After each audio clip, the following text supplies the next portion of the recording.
Listen up, my friends. I got a theater pick that you won't want to miss. Get your tickets now to Timeline Theater Company's Chicago premiere of Debate, Baldwin versus Buckley. Presented in partnership with the American Vicarious and the Theater School at DePaul University, the show depicts the historic debate between author and civil rights leader James Baldwin and William F. Buckley Jr. The reader calls it a razor-sharp dissection of the ugly truths of race in America. Debate, Baldwin versus Buckley is running now through March 2nd at the Cordo U Commons on DePaul's Lincoln Park campus. Visit timelinetheater.com for more information and tickets.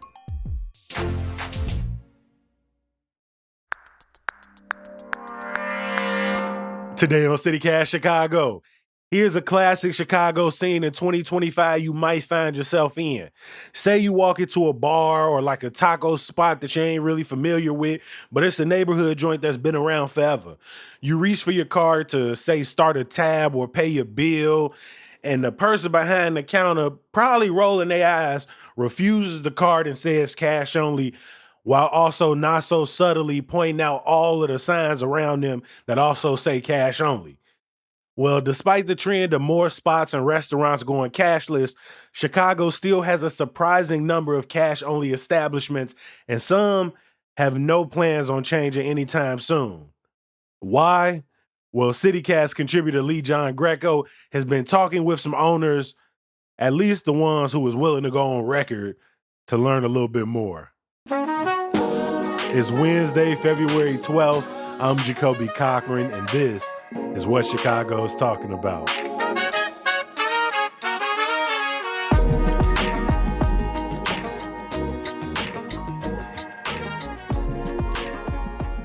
Morning, Leigh. Welcome back to the podcast. Hey, Jacoby. Thanks for having me. I don't know about you, but I almost never keep cash on me these days. In fact, the only time I have cash is when I go to the dispensary and they got to do that like ATM cashless withdrawal thing. So they got to give you a couple extra dollars. That's the only time I ever have cash. Leigh, have you ever had the experience of going into a restaurant or a bar and then being surprised it was cash only? Oh, yeah, totally. I feel like it happens all the time in Chicago because you have all these like old school taverns that have, been on the corner since the 1800s or something. They survived the Chicago fire or whatever, and they just commit to staying cash only. And yeah, like I used to be more surprised when I first moved here. And then I'll say the two reasons I carry cash is like one, if I know I'm going out and maybe I'm going to end up at a dive bar at the end of the night. And two, the other reason I carry cash, which I do more so in the summer because I'm on the beach, is I love getting a tamale, and the tamale guys are like always roaming the beach and everything. So I'll always keep like a 20 in a little Ziploc bag so I don't have to carry my whole wallet with me. So I think most of the time it's good just to have a 20 because it's like enough to buy something, but enough that like if something were to happen to it, like it's not the end of the world. No, for sure. I think the one restaurant I make sure I keep cash for is Italian Fiesta, because ever since I was a kid and to this day, if they're going to deliver your pizza, they're going to ask for cash. Ain't no card readers coming, ain't no QR codes, ain't no Venmos. So that's one of the reasons I keep some cash on me. But you was just making me think how much I missed the summer and having a couple dollars for like the ice cream, man. Or like the ice cream truck pulling up down the street. Oh my God. I always keep cash on me for the ice cream guy because, like, you never know when it's so weird. I'll just be sitting on the beach and I'm like, I would love to eat SpongeBob SquarePants face with a gumball right now. And then lo and behold, you hear those tinkling bells coming on and you're like, ooh, I wish I had some cash on me. I feel like this experience is more common in Chicago than in some other big cities at this point. You've been talking to owners and have identified dozens of cash-only spots throughout the city. How would you describe these businesses? Is there anything they have in common? Yeah, as I mentioned before, I think a lot of them have that old school mentality. A lot of these businesses have been around for decades now in Chicago. One bar I talked to has a cash register from the 1940s, and that is part of why they don't want to switch to cash only. So, whether they're a dive bar that's open late or a morning diner that's just pretty simple, they all have that kind of sweet home Chicago sense where they're just kind of on the corner, little hole in the wall, family owned business. I love that you keep using the words like old school. Was there one in particular or a few in particular that when you walked in, you kind of felt like you was in a time machine a little bit? Yeah, I mean, I do think so. I've been to Rainbow Club a couple of times, and that is just a Chicago classic. I guess Rossi's has that a little bit too, where like you don't even really know what it is from the outside. And when you walk in, I definitely feel like you think it's still the 70s. Like if someone were smoking in there, I would not be surprised at all. um, Although that's another Chicago dive bar, which I think everyone listening to this will know. Richards, which I think everybody knows, and is a bit infamous as well for being how old school it is and still smoking and that sort of thing. I had to ask. I was like, it felt like you leaned on that one a little bit. What about Richards in particular makes it aggressively old school?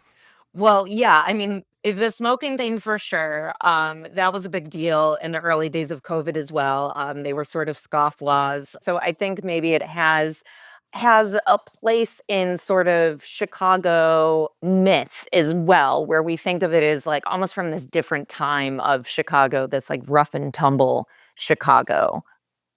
I love that Richards, Rossi's, as well as Rainbow Club, all three of them have quintessentially classic Chicago signs as well outside of the building. Well, whether it's the awning at Rainbow Club, whether it's Richards sort of simple, like hanging over the sidewalk, and then Rossi's just has the like corner store marquee right out as well. And so when you go inside of them, like how much is it advertised that these are cash only? Do you know from outside or is it only clear once you get inside? So that was actually something that came up as I was talking to these bar owners and restaurant owners. I told them, "Hey, I'm a freelance reporter. I'm doing this story," and at least half a dozen places wouldn't even talk to me about this. Like they didn't. Mm. Almost like it was a secret. And I don't think that's because they're doing anything wrong. It's that they didn't want it advertised that they were cash only, and a lot of places didn't really say why. But there was at least one bar that I spoke with who said that at one time they had a cash only sign in the front.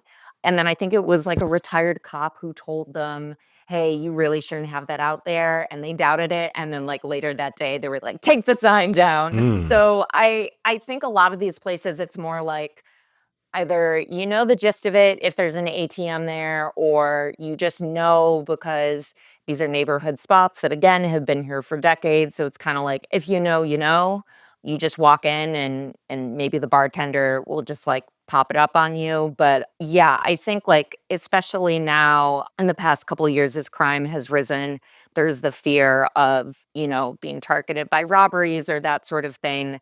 That is also one of the reasons why some cities have put forth legislation that would, make everything cashless or at least like help things go cashless. And of course, like that has received backlash as well.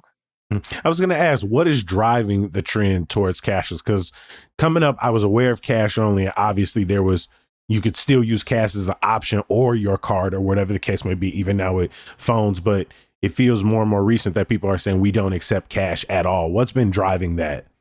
Yeah, so there's a couple of things in the last few years. A flashback to 2020 when we really didn't know much about the spread of COVID. Like, I don't know about you, Jacoby, but in the early days, I was like wiping down all my groceries. I was like leaving the mail out for a bit. Like, we People were sanitizing their money for sure. totally, totally. And people didn't want to use money. And money is frankly super dirty, right? So I think like during the early days of the pandemic, the last thing you wanted to do was touch cash. So a lot of places went cashless in the early days of COVID. And then in addition to that, the use of credit cards has gone up so much. So cash and checks are declining.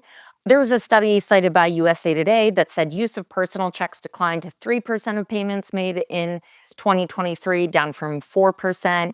And basically, we're just seeing this trend of, younger consumers who don't use cash. That same study said consumers younger than age 55 use cash for just 12% of payments in 2023, compared with 22% for those ages 55 and older. So, and I would also imagine things like Venmo and Zelle and everything. There's just so many ways to pay using your phone that make it so much easier rather than taking out cash and making change and, actually having to like use a little bit of math that you learned as a kid. hmm I mean, at one point, did Chicago push back against the idea of spots going cashless? Yeah, so back in 2017, there was one alderman who thought this move toward cashless was actually elitist. And Jacoby, I don't know if you can take a guess as to which alderman pushed back on this move toward going cashless. Old school felt let's go use elitist as an argument. Let's go Ed Burke. Oh, ding, ding, ding. You are Yeah. right, Jacoby, which is funny you say old school because during Burke's trial, that is how his lawyers described him, is that he hmm is old school. So, yeah, I mean, listen, broken clock maybe is right twice. So, Yeah. Hey, sometimes it mean you're an OG, and sometimes it mean you backward as hell. yeah, and so he introduced an ordinance back then that wouldn't allow Chicago stores and eateries to be cashless. I'm sure you've seen this at a couple of places you walk in and they say on the front of the store that we're cashless. And his argument is, what do poor people do when they don't hmm have access to credit or debit cards and, can't use money? And, I think he has a point there is that this could be seen as elitist. There's a lot of people that don't have access to a bank or, maybe are paid only in cash. That ordinance didn't work out, but I do hmm think it's an interesting argument there coming from the former finance committee chair. So, with all that in mind, why did these local business owners tell you they've stayed cash only? I thought one of the reasons might be that it's really expensive to use credit cards. And, some places did cite that. But for the most part, it was just, they have always been cash only, and so they're going to continue to be cash only. That's what Desiree over at Rossi's told me. She's, famous bartender there. I think anybody who frequents Rossi's is going to know her. There's been lots of stories written about her. And yeah, it's just like they sort of rely on that because it's part of their tradition. And again, like they will just tell people, hey, we're cash only. And most of their customers don't seem to have a problem with it. I mentioned Rainbow Club earlier. I talked with their bartender, Andy McConis, and he said it allows them to operate at lower overhead and keep drink prices low. Something else that's just sort of like logistically easier when you're a bartender and you're cash only is that like someone purchases the drink and then they give you hmm the cash and then it's over and they can move on to the next person. There isn't this, song and dance of, oh, do I give back the car? Do I keep it? What if this person wants another drink? I have to find where they are in the bar. Like it just makes all of that smoother and faster. hmm Rainbow Club is in West Town off of Damon and Division, and Rossi's is in River North off State between Kinsey and Hubbard.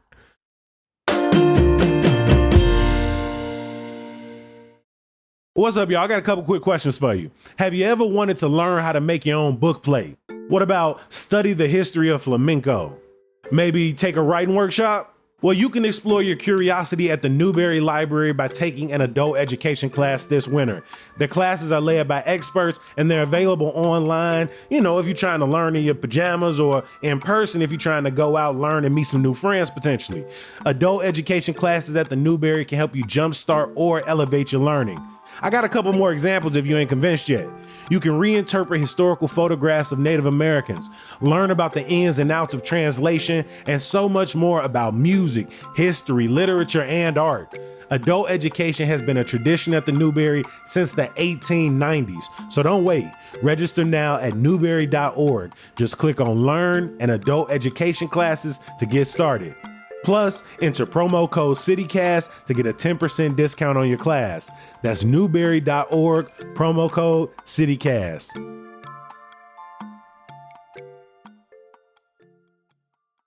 When you initially started reporting on this, we'd hoped to put together a kind of guide to Chicago's cash-only spots, but some of the businesses you spoke to resisted the idea of being put on a list somewhere.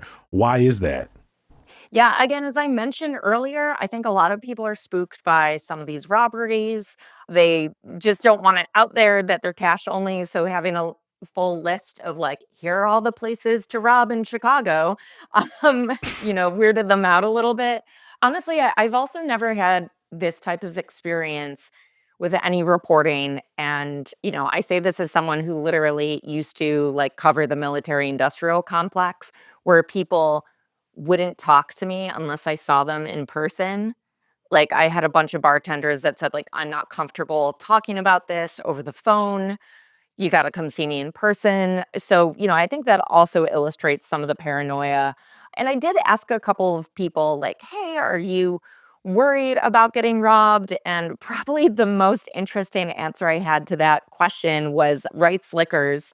Their owner, Mike Leakopoulos, he's been there for 42 years. He's 80 years old. He actually does advertise that the place is cash only. If you call them up and you get their voicemail, it says cash only. And I asked him, "Hey, are you worried that you're gonna get robbed?" And he said that no, there are some guys that come there that have a license to carry a gun and they kind of act as de facto security. And Mike apparently, he told me that he was a sharpshooter 50 years ago when he was in the military. So and other stories about him say that he's not shy about disclosing the fact that he has guns. So, if you are planning on robbing a place, do not rob Wright's Liquors. I would not recommend that. They're packing a lot of heat, and they don't seem to care. Um, They are in West Town on division between Paulina and Marshfield. And again, the sign is absolutely beautiful. And what's even better is they like obviously you couldn't mistake them for anything else, but like the second floor just looked like any other crib. Uh mhm. like in the neighborhood. It just happens to have a cocktail lounge on its first floor. I love that about Chicago. I love that too. I think it's, again, that kind of lends to the very neighborhood feel, very, kind of like family owned feel and everything. And some guy made a TikTok about this where like anytime you see the old style sign and he hears like, the Bulls intro that would play for Michael Jordan. And it's just like this calling card that beckons you to the bar. Like, I love that. If I see an old style sign, I'm going into that bar and it's gonna be great. And I'm gonna get a handshake and I'm gonna have a great time. I love that across the city, restaurants or bars will just be like, hey, you can find Vienna beef hot dogs up in here. Hey, we got old style up in here. It's like we will advertise this particular brand that we know you love Right. to entice you to come in here even more. Uh, Totally. Given that some people don't want to talk about it, given that advertising about it outside of the location could have, different results across the city, do these establishments deal with a lot of customer pushback? Do a lot of people come in and just play ball or use the ATM, or do they deal with like maybe more like customer disapproval than other spots? Surprisingly, no. Many of these bartenders I talked to said that, like, sure, maybe every once in a while you get someone, but a lot of them also have ATMs inside. I spoke with Ken Franzen, the owner of L&L Tavern, and he said, no, never. It's never hurt business. He said every now and then people order drinks and they're shocked that it's cash only, but it doesn't seem to the point where like they're going to walk out or never come back again. And he said, most people find it charming because it's so, quote, old schooly. And, L&L is rated one of the 20 best dives in the United States as well. So Mm. they're obviously doing something right. I don't think their business is hurting at all because they're cash only. If anything, it's probably the opposite. Mhm. They're off Clark and Belmont in Lakeview. Do customers get better deals at these cash only spots? Well, I think as I mentioned earlier, it does allow them to keep the drink prices pretty low because Hmm. again, you don't have those different like credit card fees and everything. So, yeah, I do think that's how you get some of these like, cheap old style deals or PBR deals, whatever it is, because they don't have that added fee on there. Did you speak to anyone who's thinking of changing their model and accepting cards? Because when I was looking up like cash only spots in Chicago, I looked at like one that was like Lawrence's Fish and Shrimp, and I was like, well, they on Uber Eats now, and so they definitely accept it. And so, were there any people you talked to who were thinking about, changing and starting to accept cards or your phone? I didn't get a chance to talk with the owner of Barney Callahan's Pub, but actually they do take cards now, and they just started a month ago. And so again, I think like it's hard to go against this trend when so many people just don't carry cash on them anymore. I think like that is more of the concern versus like the robbery thing, which that kind of fluctuates. But when you have so many people that are just like not carrying cash at all, then yeah, I think at some point it's going to hurt your business. Were there any spots you do want to show some love to before we get out of here? Yeah, I want to give a shout out to a Hyde Park favorite, Valois. You know this if you're an Obama fanatic. You know that he used to eat there. They're like a cafeteria style eatery. That's another place that said they stay cash only because it's a question of keeping costs down. Their manager, John Cola, said, "We don't have nice chandeliers or expensive flooring. We only spend money on food." And they've been around for over 100 years. And, none of the patrons complain about it being cash only because you can get steak and eggs for super cheap there. So I think they want it to stay that way. And, I'm a big breakfast person. It's the most important meal of the day. So I love a good cheap breakfast spot. So shout out to Valois. I want to give a shout out to Cookie's Cocktail Lounge. I went there when we were doing our like $50 Chicago day episode a while back. They're in Auburn Gresham. And while they do accept credit card, I think you have to spend like a minimum of like $20 or $25 to do that. And so largely if you just want to get like a quick beer or a couple of beers and you stand at $20, a lot of people are in there just getting one. I went in there for the morning rush. A lot of people who had just worked overnight. And so a lot of those people were just coming in there to get like one drink before going home. And so it ended up being cash only for a lot of people in there. And so, yeah, shout out to Cookies and Auburn Gresham. A good time and a heavy pour. Yeah, another great one up in Andersonville, Simon's Tavern. Jacoby, you talk about signs, probably like top 10 signs in Chicago. It's a fish holding a martini glass, and it's just like super kitsch. It's super Andersonville. I love going in there. Like, it's a great spot if like you're at one of the many festivals in Andersonville and you just gotta like duck out and get away from the crowd. Mm-hmm. No frills, but yeah, that is a great little spot there. They have like those glühwein slushies or something like that in the summer. Ooh, yeah, they're really, and I like that because it's like a little mix of the old school with a little new. Like, it's not the kind of thing you're gonna have all the time, but yeah, if you're like, up at one of the festivals in Andersonville and you want to get a little treat, pop in for that. So yeah, that's a great classic spot. I had two more that I'm going to add. Taqueria El Asadero in Lincoln Square is cash only. Fantastic food. And then I think people would be pissed off if we didn't mention this one. Vito and Nick's.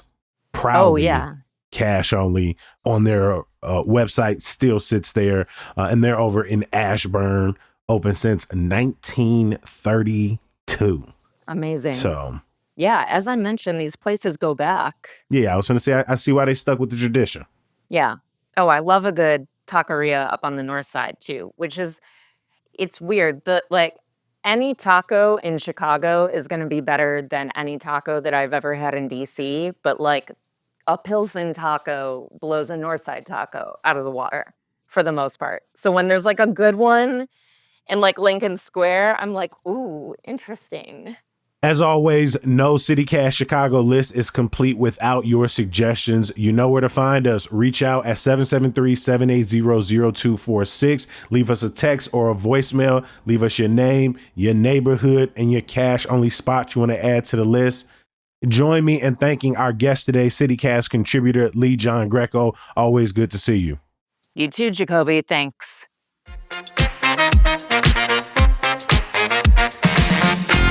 Before we get out of here, make sure you bookmark our website, chicago.citycast.fm.